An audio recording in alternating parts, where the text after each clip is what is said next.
Now I, Paul, myself am pleading with you by the meekness and gentleness of Christ, who in presence am lowly among you, but being absent am bold toward you.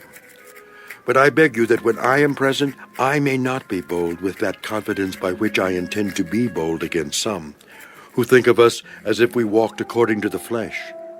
For though we walk in the flesh, we do not war according to the flesh.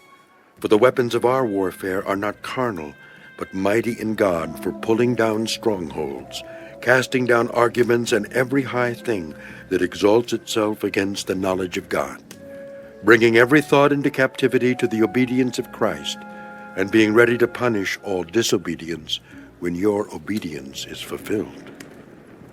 Do you look at things according to the outward appearance? If anyone is convinced in himself that he is Christ's, let him again consider this in himself, that just as he is Christ's, even so we are Christ's. For even if I should boast somewhat more about our authority, which the Lord gave us for edification and not for your destruction, I shall not be ashamed, lest I seem to terrify you by letters. For his letters, they say, are weighty and powerful, but his bodily presence is weak, and his speech contemptible. Let such a person consider this, that what we are in word by letters when we are absent, such we will also be in deed when we are present. For we dare not class ourselves or compare ourselves with those who commend themselves, but they, measuring themselves by themselves and comparing themselves among themselves, are not wise. We, however, will not boast beyond measure, but within the limits of the sphere which God appointed us, a sphere which especially includes you.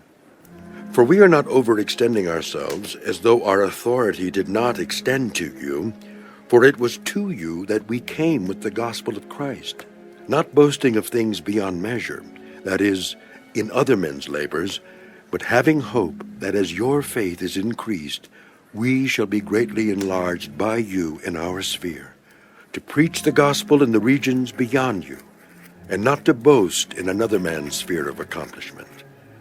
But he who glories, let him glory in the Lord.